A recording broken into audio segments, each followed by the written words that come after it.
Hello and a very warm welcome to the Sunday Grassroots show. I hope everyone's keeping well out there, and you're hoping, or I'm hoping, that everyone on the sidelines will show loads and loads of REFspect.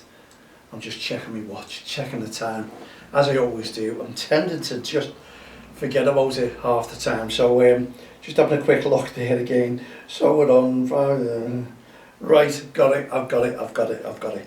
Anyway, welcome to the show. Remember these for everyone. Just pretend that referee, or who's to say that referee, when you're out and about on the sidelines, shouting and screaming towards the referee on the sidelines, that he hasn't got one of them. And that's why, obviously, they'll just stay quiet. At the end of the game, they'll fill in everything there. And what's happened, very simple, and pass that in to the committee or ourselves or to the county FA. So whenever you're out and about, basically just make sure that you're encouraging the kids to play football and not having to go at the referee, because this is about respect today. It really is. We need to bang that drum and let everyone know, week in, week out, that Don't Cross the Line is around and about and trying to secure the passion in grassroots football, because that's what we need. I love it. I love the atmosphere. I love the applause. I love the encouragement towards the kids and the referees. We don't want to take the passion away from the game. Not in a million years. We just want you to go out there, enjoy, come back, say to your child, what a performance, even if it wasn't. What a performance. We enjoyed it thoroughly. Can't wait for the next game. And those next games come thick and fast, especially the second half of the season, because we're into the second half of the season already. Now, please remember, there's cup games coming up, there's tournaments coming up. Wherever you go, honestly, there's loads and loads of football. And sometimes when you're away, the kids can't play it, so they miss it, and they can't wait to get back and play their game of football. The first things they'll say is, oh, I can't wait to play for the team. They want to know what the score was. They want to keep in touch with everyone who's at home playing in that team. That's what kids football is. Now, we just go off the REFspect subject a little bit and find out, or talk about a little bit of next season. How's it going to affect the kids? This is what we're all waiting for. We're all waiting, we're all eager to hear how these development rules are going to be portrayed, how we're going to work it. Do we need more referees? Do we need more managers? Do we need more pitches? Pitches getting smaller to play football. 3v3, 4v4, 5v5. In some cases, no goalkeepers. In all cases, on the small side, no goalkeepers.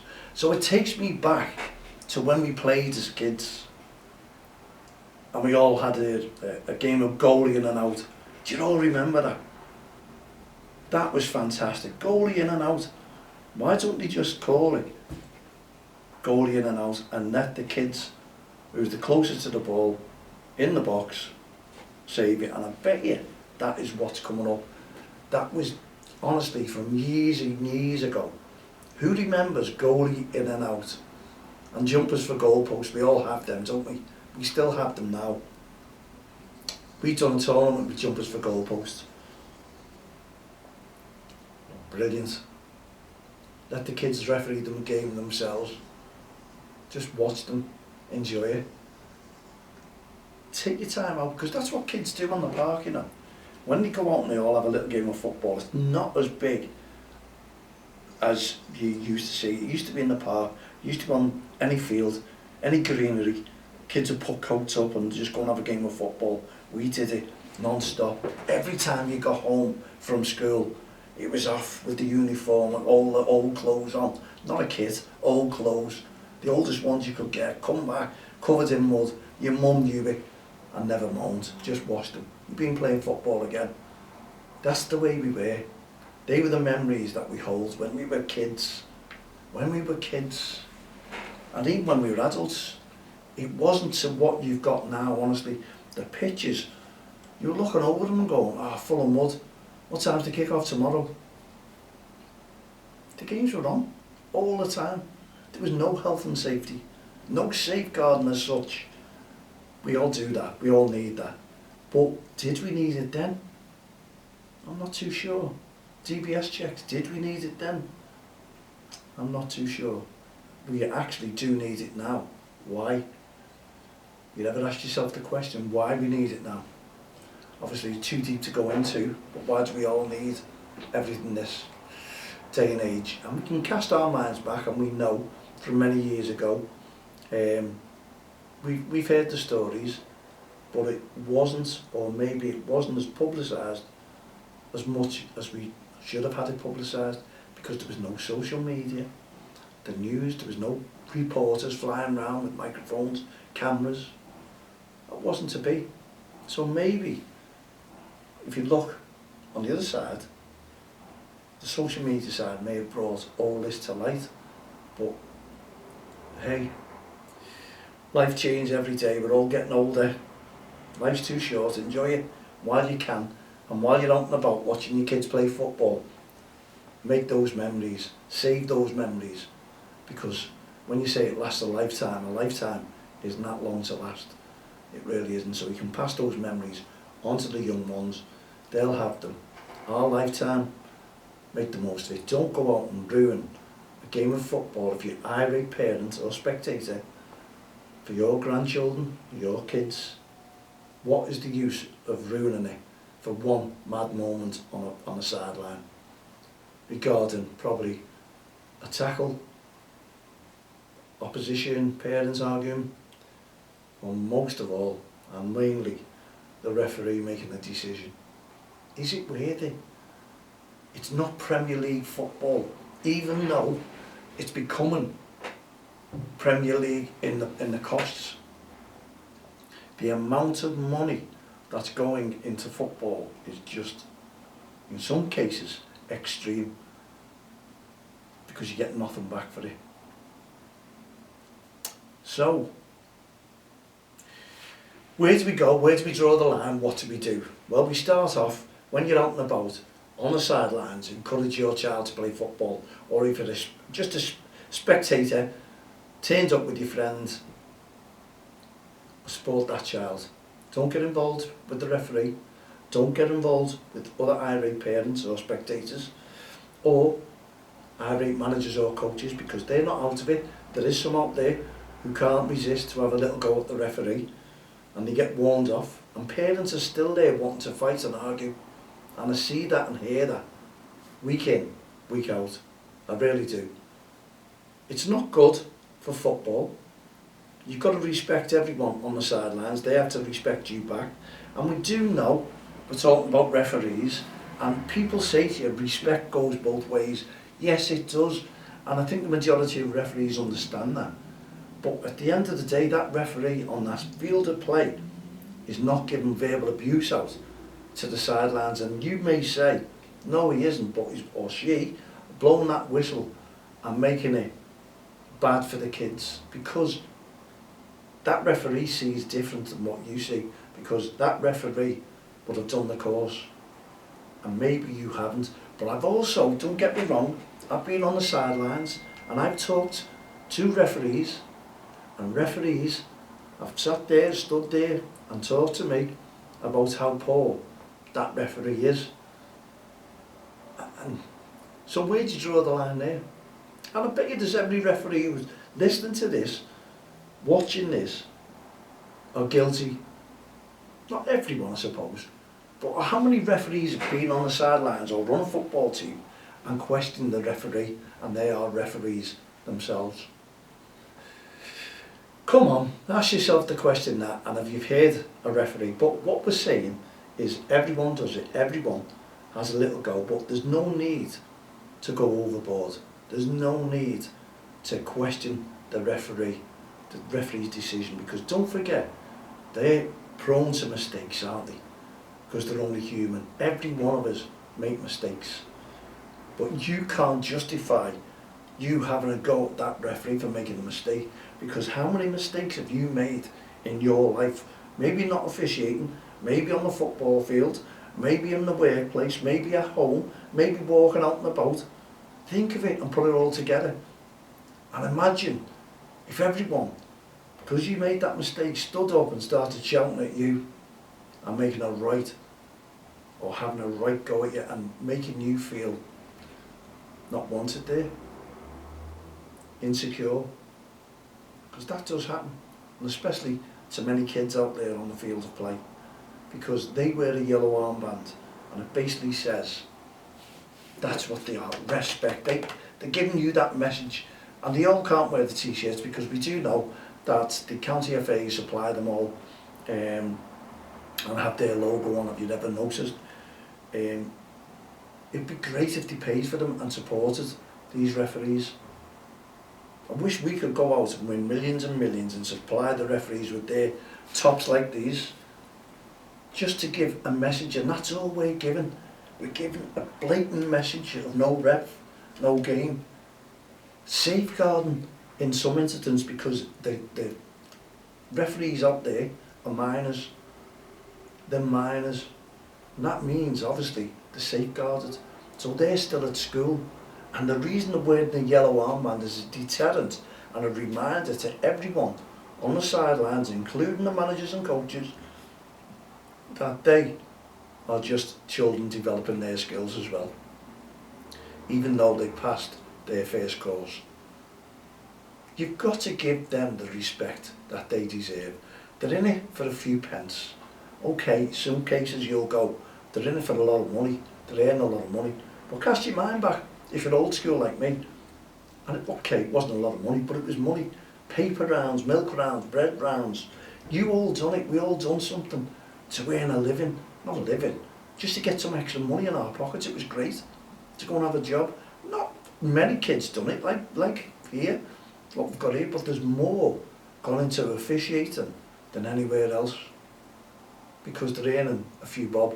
But those kids, when I talk to their parents, and I talk to the kids, what do you all spend it on? Clothes, put it away from my holidays.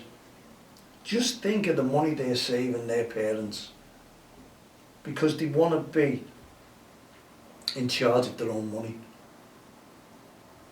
And it's great for the parents, because those days of a lot of pocket money have gone, whereas everyone used to get pocket money, didn't we? But on top of that, they're encouraging referees to come in and go and earn the money and put it away in their savings account. So they're having a great start as kids to learn about money development, and they can grow up with that and learn what it is, the cost of living. So they're developing the skills by spending money, and that is a skill, because if you've got money in your pocket and you don't want it, and you can just spend it willy-nilly, it doesn't last forever. It soon goes, and then you suddenly say, oh, let's do more refereeing games here, get some more money, because money doesn't grow on trees, as we've all been told from many years ago. It doesn't. You have to earn that money, and that money can be all and end all of your life, because people say money is not everything, but boy, what would we do without it? Where would we go without it? How could we live without it? Ask yourselves those questions. But let's all put football into perspective here, because we've just been talking about the kids going out earning a bob or two, and it's great for the kids who are playing football. And as we all know, a small percentage of those kids will make it towards the Premier League or professional footballers. Very small, very slim, and even slimmer because all the foreign players coming in, so it's making it less chance for them. But they could actually go in to officiating in the future if it doesn't work out for them in football, and they could earn their money. And I know there's many managers, parents out there going, why don't we go and do a referee's course and get some money? But those parents and managers who are shouting at and coaches have to realise that we could be putting those kids into the lion's den, because that's what it becomes. There's no need for it. Those refs shouldn't be getting picked on. They're not cheating blatantly kids out of football. They could be making a mistake, They only give what they see. We need to stand by them as well and just make football the great game that it is, especially in grassroots football, because you can't stop. We can't stop what goes on the terraces, in the stands in professional football. That is a major, major business, and fans are paying major, major money to go and watch that. So there's a massive difference in that, even though we love the fans to support the referees. Obviously they've got the VAR, they've got your pundits, everyone, all having a go or all praising them. Everyone can see because we've got the cameras, see everything. But these grassroots referees have got no one, got no flags, got no people behind them. They've got both sides having a right go at them. You've got to take that into perspective when you go to watch a football match. And remember, and talk to your children as well, and let them know if mum and dad's irate and that's spreading the word to that referee, so those kids think it's okay because they're shouting verbal abuse towards the kid, towards the referee, they're going to copy that. Because first and foremost, you, as a parent, as a grandparent, as a brother, sister, auntie, uncle, if you're irate like that and you're their role model, what message are you giving them in grassroots football? We've got to think of it. You really have. You want your kids to grow up and be respectful to all your adults and to each other and have a nice life. You don't want them to go in a circle of evilness. You don't. You want to cut that out and you want to make it happen now. So let's all start singing the praises of the referees, encouraging them and each other when they're out and about on that football pitch, making a difference. Because I love watching kids football and seeing kids develop, and no matter what you say, if there's scouts out there, you can always look at a kid, you can always look at a kid with potential, and that kid you always look and say late development, because there's plenty of late developers in grassroots football. I'll tell you that now, become of age and then suddenly it hits them, they realise what the game's all about and how easy it is to control that ball and pass that ball. Some are better than others at it, but it doesn't mean that you'll never make it. You've got to have faith, hope and determination, and then go forward. Listen to your coaches, listen to your teammates, play, smile, enjoy the game and have a great attitude if you're one of these kids who go out on the field of play, and leave the referee to officiate, because that referee will leave you to play your game unless there's a free kick happens somewhere along the line and he has or she has to blow that whistle. That's the only way they'll stop you in the tracks. But what they won't do is tell you where you went wrong. You should have passed it to little Tommy over there. You should have passed it to the left. You should have shot first time. Why did you shoot? Why didn't you dive? Why didn't you go for a penalty? Why are you shouting back? Those referees don't ask you or tell you what to do. So kids, take that into mind as well. And when you go home to your mums and dads, ask them just to leave you to play the game and encourage you. Show passion. Because if they can show you the passion and encouragement, then you can show them how you can play your game of football. Because it eases your mind, it makes you a better player, because no one's shouting at you and telling you where you should have passed the ball and who you should have passed the ball to, or maybe even shoot. No, it doesn't happen. We want it to happen. We want plenty of coaches out there to encourage the kids, plenty of mums and dads, brothers, aunties, uncles, grandparents, everyone, just to get out there and encourage, especially if you're being out today or you've got midweek games coming up. We want you to be the best you can be.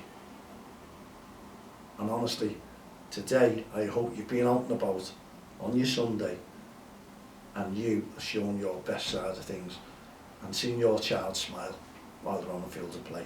It's not a sob story, it's not one of those moments that we're putting out to you, oh, think of this, think of that. It's fact. It's fact as to what you are teaching your child or someone else's child as they're growing up. Would you like to be treated like that? where you treat it like that.